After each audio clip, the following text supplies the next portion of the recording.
আগে একটা ভালো মানুষ হতে হবে। ভালো মুসলিম অনেক পরের বিষয়, আগে একটা ভালো মানুষ হতে হবে। দুনিয়া আল্লাহ আপনার পায়ের সামনে এনে দিবে ইনশাআল্লাহ, বিশ্বাস করেন। আপনি আল্লাহর হয়ে যান, আল্লাহকে আপন করে নেন, আল্লাহর দিনের জন্য সময় দেন, আল্লাহ দুনিয়াকে তুচ্ছ করে আপনার পায়ের সামনে এনে দিয়ে দিবে ইনশাআল্লাহ। আপনি যা চাইবেন আল্লাহ তাই দিবেন, কিন্তু দেখবেন যখন আপনি পরকালের বান্দা হয়ে গেছেন, দুনিয়ার বিষয়গুলো আপনাকে তৃপ্তি দিবে না। দুনিয়াতে অনেক আয়ওয়াস, অনেক শোডাউন, টাকা পয়সার এই যে প্রতিপত্তি, স্ট্যাটাস, বাড়ি গাড়ি, হাবি জাবি, এগুলো আপনার মনে শান্তি দিবে না। তখন আপনার মনটা শান্ত হবে কখন জানেন? কোরআন তেলাওয়াত করতে পারলে, দিনে 2টা কথা বলতে পারলে, একটু হাদিস চর্চা করতে পারলে, একটু নামাজ পড়তে পারলে, একটু তাহাজ্জুদে দাঁড়াতে পারলে, আল্লাহর কাছে কান্নাকাটি করতে পারলে, তখন দেখবেন মনটা শান্ত হচ্ছে। বহুত টাকা পয়সা, জৌলস, আপনার সেলিব্রিটিজম, কোনো কিছু আপনাকে শান্তি দিবে না। তখন বুঝবেন যে কোরআন এবং সুন্নাহ আপনার মনের মধ্যে নূর এনেছে এবং আপনি তাজকিয়া বা আত্মশুদ্ধি অর্জন করতে পেরেছেন। আত্মশুদ্ধি খুব ইম্পর্টেন্ট। আমলের সাথে আত্মশুদ্ধি অর্জন করতে হবে। নেককার মানুষদের সোহবতে থাকেন, বদকারদেরকে ত্যাগ করেন। নেককার মানুষ, আলেম ওলামা, ভালো মানুষদের সাথে থাকেন, সৎদের সাথে থাকেন। অনেক সময় এমন হতে পারে একটা অমুসলিম ব্যক্তি একটা মুসলিমের চেয়ে বেশি সৎ হতে পারে, হতে পারে না? অনেক সময় এমন হতে পারে একটা অমুসলিম ব্যক্তি মুসলিমের চেয়ে বেশি সৎ। প্রয়োজনে সেই সৎ লোকের কাছে সততা শিখুন।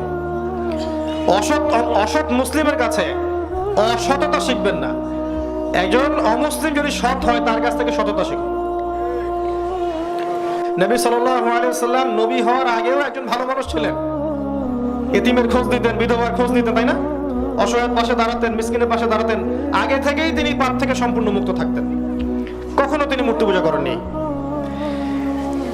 তো আইয়ামে জাহেলিয়াতে যদি মানুষ এভাবে থাকতে পারে, তাহলে আমরা ইসলাম পাওয়ার পরে কেন থাকতে পারবো না? সৎ মানুষের সাথে থাকেন, সৎকার নেককার মানুষের সোহবতে থাকেন, আল্লাহ পাক তৌফিক দান করুন। আদর্শ পরিবার গড়েন, পরিবারের মাদেরকে মূল্যায়ন করুন, পরিবারের বোনদেরকে মূল্যায়ন করেন, তাদেরকে সম্পত্তি দেন, ওর অধিকার দেন, ওদেরকে পর্দা নিশ্চিত করেন, তাদের সাথে কোরআন সুন্নাহ মাফিক বিহেভ করেন, তাদেরকে দিনই ভালো নসিহাত করেন, পর্দার মধ্যে রাখেন। এবং তাদের মধ্যেও একটা মহিলাদের যেমন তালিমি বৈঠক থাকে না, এরকম মহিলাদেরকে কেন্দ্র করে মহিলাদের মাঝে দিনের দাওয়াত প্রচার করেন। একই সাথে সন্তানদেরকে সঠিক তরবিয়ত দিয়ে বড় করেন। পরিবারের যুবকদেরকে ইসলাম পালন করতে স্বাধীনতা দেন। দাড়ি রাখলে বাঁকা চোখে তাকায়েন না, টাকনুর উপর কাপড় পরলে তাকে তিরস্কার করেন না, তাকে সাপোর্ট দেন, তাকে সহযোগিতা করেন। এখন যুবকরা যারা ইসলামের দিকে আসছে ওদেরকে সাপোর্ট দেওয়া হয় না। যে যুবকরা ইসলামের দিকে ফিরে আসে এদেরকে সাপোর্ট দেওয়া হচ্ছে না, বরং বাঁকা চোখে দেখা হচ্ছে।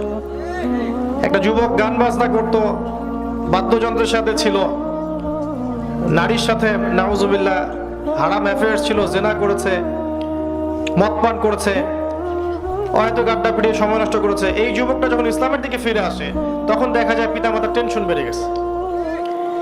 এরকম মানসিকতা ত্যাগ করতে হবে, বরং তাদেরকে সাপোর্ট দিতে হবে যে বাবা জীবনে যা হয়ে গেছে হয়ে গেছে, বাকি জীবনটা তুমি আল্লাহ রাসূলের সুন্নাহ মতো চলো। সাপোর্ট দিতে হবে, তাকে বই কিনে দেন, তার কি প্রবলেমস শেয়ার করেন, আপনার সাথে শেয়ার করেন, তার প্রবলেম কি, সে কি চাচ্ছে, সে জীবনে কি হতে চায়। ওকে কোনো কিছু চাপিয়ে দিবেন না, ওর মানসিকতা বুঝুন, ওর মধ্যে কি প্রতিভা আছে খুঁজে বের করেন, ওই প্রতিভার দিকে কাজে লাগান। জোর করে পিঠের মধ্যে সিল মেরে দিবেন না আমার ছেলে ডাক্তারি হবে, পিঠের মধ্যে সিল আমার ছেলে ইঞ্জিনিয়ার হবে। ওকে স্বাধীন ইচ্ছা শক্তি দেন, ওর প্রতিভাকে ওর মতো বিকাশ করতে দেন।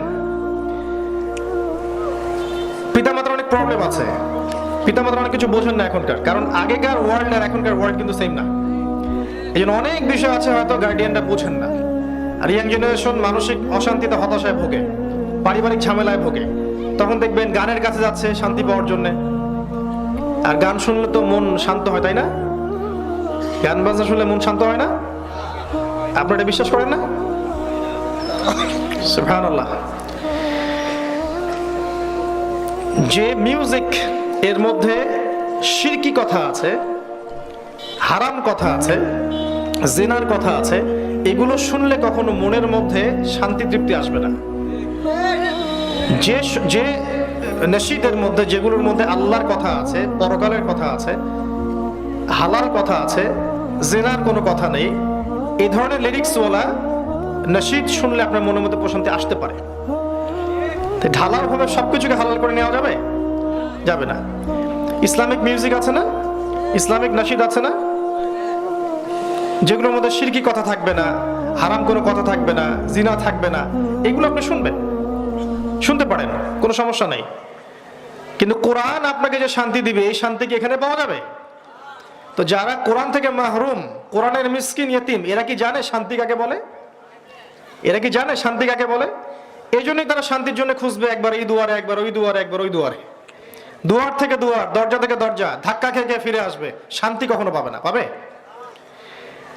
তো যুব সমাজ যারা থাকবেন, ওদেরকে মানসিক শান্তির জন্য দেখা যায় অনেক সময় তারা পারিবারিক চাপে পড়ে, পারিবারিকভাবে আন্ডারএস্টিমেটের শিকার হয়ে হতাশায় ভোগে, এবং কখনো কখনো গার্লফ্রেন্ডের কাছে, মাদকের কাছে, পর্নোগ্রাফির কাছে, মিউজিকের কাছে গিয়ে শান্তি খোঁজে। কিন্তু আপনাকে শান্তি দিবে একটা জিনিস, আল্লাহর কালাম, আল কোরআনুল কারীম, এবং নবী সাল্লাল্লাহু আলাইহি ওয়াসাল্লাম সুন্নাহ। আল্লাহর কাছে সিজদা করা, আল্লাহর কাছে দোয়া করা, আল্লাহর কাছে কান্নাকাটি করা, তার তাসবিহ তাহলিল করা, তার জিকির আজগার করা, এগুলো আপনার মনে স্থায়ী প্রশান্তি এনে দিবে ইনশাআল্লাহ তাআলা। তো যুবকদেরকে রিকোয়েস্ট করব, আপনাদের যৌবনকালের সময়টাকে এই কাজগুলোতে ব্যয় করেন, পড়াশোনা করেন, আত্মশুদ্ধি অর্জন করেন, হালাল একটা রিজিকের ব্যবস্থা করেন, চেষ্টা করেন, আদর্শ একটা পরিবার গড়েন, আপনার সন্তান সন্ততি হলে তাদেরকে সঠিকভাবে মানুষ করেন। দিনের জন্য আপনার জান, আপনার মাল, আপনার সময়, শ্রম, অর্থ, মেধা যা আল্লাহ আপনাকে দিয়েছেন, এইটুকুকে দিয়েই দিনের জন্য ছোট ছোট কিছু কাজ করে যান। এই ছোট ছোট কাজগুলো দেখবেন পরকালে বড় আজর পুরস্কার নিয়ে আসবে ইনশাআল্লাহ।